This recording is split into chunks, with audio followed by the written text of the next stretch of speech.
Are you familiar with Creator Insider?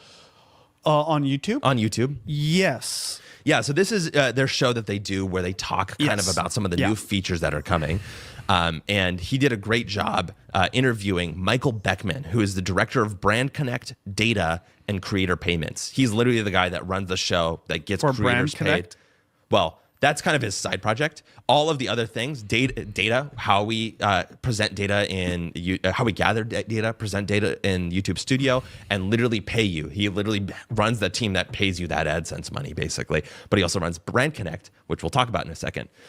But he was on the show to talk primarily about what they call DIBs, DBS, dynamic brand segments. In the industry, they call this dynamic ad insertion, which is the feature on YouTube that they're going to add where you can take a brand deal and insert it into any video. And let me just tell you some of the things that he said about it, because there's some detail here that I didn't know about these. The first thing that he says is that you upload those videos separately on YouTube, and you're allowed to insert them into any videos. Their goal is that it will naturally fall out over time, right? So, for example, if you upload a video that you did a deal with brand A, eventually that deal over a certain number of months, let's say, will automatically drop out of all of your videos, right? The second thing is that you can insert those brand deals into your back catalog. So say you have videos that are still churning from 5 years ago, 10 years ago. These are evergreen videos that you have. Well, you can take your brand deals and insert them into those videos and keep that back catalog alive as inventory that you can sell to brands. The third thing is that you can sell the same slot to different brands in different markets. So say you have a North American market and an Asian market. Well, you can sell two different brand deals to those two different audiences, to those two different markets. So again, just to recap, you can upload it, insert it, and it will naturally fall out over a certain period of time. So say your deal's with 3 months of exclusivity with this brand, it'll run for 3 months. You can insert it into any back catalog video. So if you have an evergreen video that's been that has not been monetized basically for the past, like, let's say, I don't know, 5 years, right? Because the brand deal's not paying you anymore. You can insert a new brand deal into there, basically. And the third thing is that you can upload different brand deals in different markets. Those are 3 features that he announced on this podcast. And to me, it's just speaking to how powerful they are. Well, the real question is how this is all going to work on the back end. That's what he says, is that you upload your brand deal separately, and then you just choose the videos that you want to insert it. And right now, they have it a time-based thing. So by the way, do you have to pay Google anything? They haven't said yet. They're testing this in early 2026, so it sounds like they're giving themselves room to make decisions a little bit. But you'll upload it, and then you'll go and you'll select the videos, and you'll say, I want this brand deal across these 10 different videos on my channel for 3 months. The question is, how much is this going to cost? Yeah, that is the real question. Because if you're a beginner, I mean, how's this all work? I wouldn't be surprised if they're not taking a cut. I'm not going to lie. I'm not going to be surprised if they don't take a cut. I know we made a bet on the show a while ago. Okay, so if that's the case, then what's stopping people from just uploading their own video in that spot? What do you mean? You upload your own video. So, okay, this is where it gets wild. I don't want to say who I got this idea from, but I'm just going to say it out here. Upload your own promo. So we have our Vlogging Academy. That is our course that we sell to people. Certain people will do that. So you put your own. Why that's powerful is because your own ad for your backlog, but also they're like timely. They mean they're updated. So guess what? 2026 is upon us, and you want to be a vlogger? Well, sign up for Vlogging Academy, okay?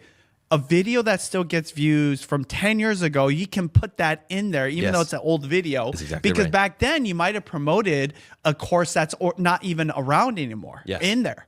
And so just like you can update that spot for brand deals, you can do it for your own thing. So I guess for me, it's like they're talking about how brands will love this and you will love this to be able to work with brands.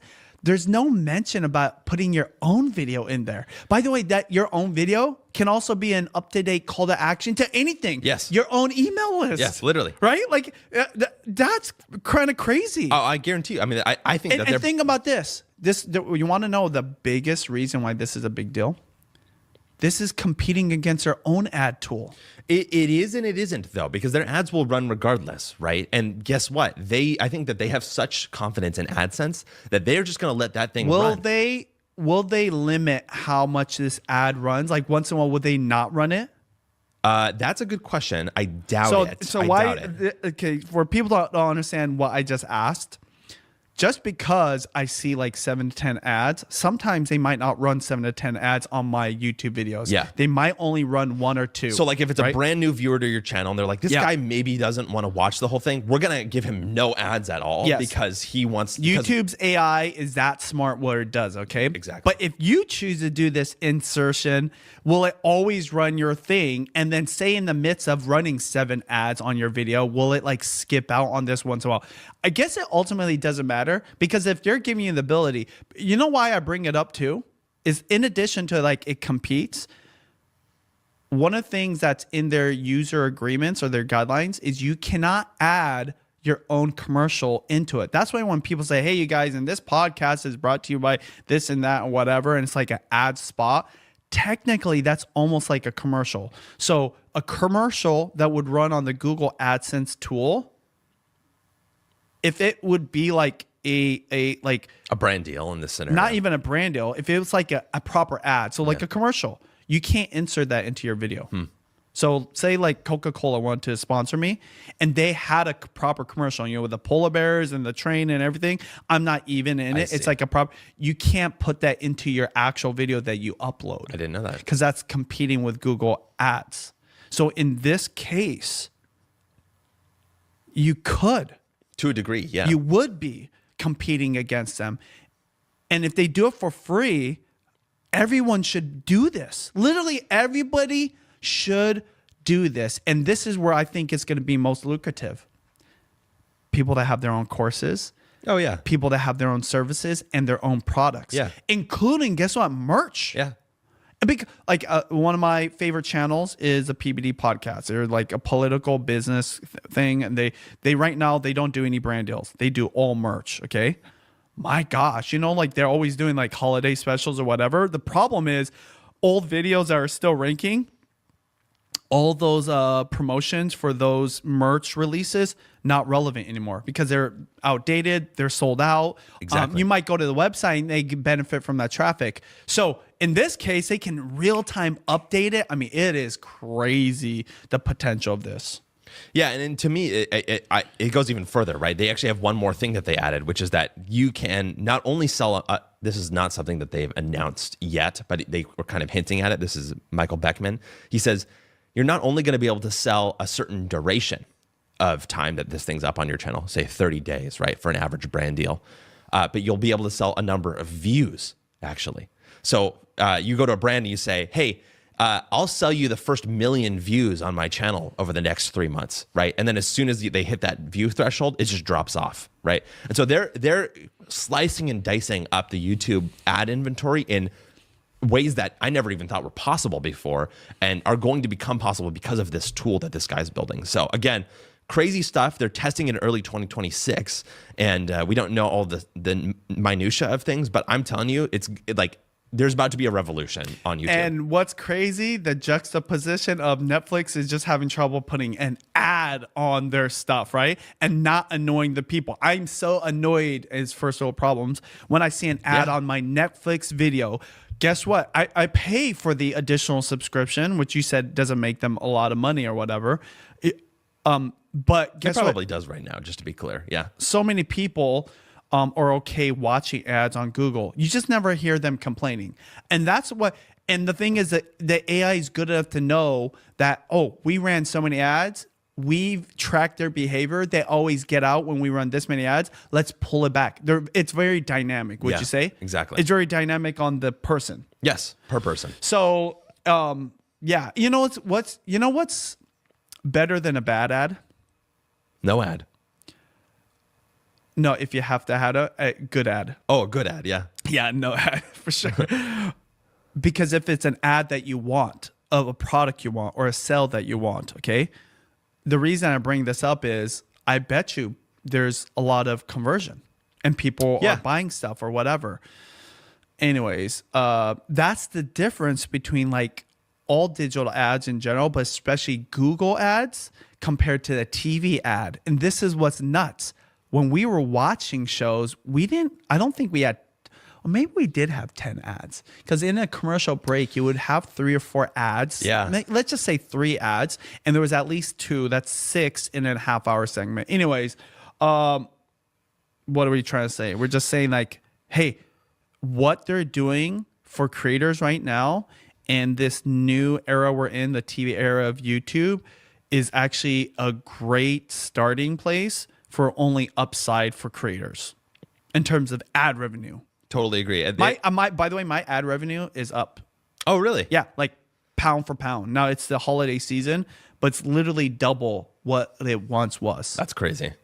A couple of other just small bits from that video, because they cover a lot in there. They do talk about BrandConnect a little bit, actually, and he says he's sort of beginning to double down on BrandConnect, trying to bring YouTube quality data to the brand deal process. He kind of paints a vision in there where he's talking about how he really wants brands to treat it as a number one tool that they use, because then they can get YouTube data out rather than you going in and screenshotting your YouTube studio and just emailing it over to the brand. He wants the entire process to be contained within that section. And by the way, I think that's why they're investing so much on these brand deal spots, so that way they can increase the marketplace of BrandConnect. And by the way, that's where I bet they'll take a cut, not on the other ones, right? That are sort of external to it. Yeah. So they're really controlling the whole brand deal process. That's their goal. By creating a spot, and you could add more. But then I guess like at that point, what's the difference between running ads and doing the brand spot? I think that for who? It depends on your perspective. No, what I'm saying is that when you run an ad, it's a real-time ad of whatever your product is. Yes. And you can do that right now as an advertiser. On AdSense. On AdSense, That's correct, yeah. But you don't know where that's being put necessarily. Well, you can choose all that stuff, right? But not to the level of granularity of an individual creator, right? You can. Can you really? Yes. I've never done it before. So you can. So you can say, I only want to run on MKBHD videos. Yes, but it probably is very competitive. It's like costs a lot. Well, and also, does it automatically get to the creator doesn't agree to it, right? So it doesn't show up in every person's video. I think that's the value that these brands see in it, that being able to show up in every single person's video for that creator, rather than just generally statistically whether or not you bet on the right ad or something like that. I don't know. It's getting beyond my own understanding and comprehension of Google ads. I'm just excited because I always believe that YouTube does what's best for the creators, platform, and the viewers. Yes. Even before their shareholders or whatever, while balancing out the fact that they need to make money. And that's where I think Netflix, in my opinion, they're trying to become a YouTube when really they should just double down on making great shows and movies.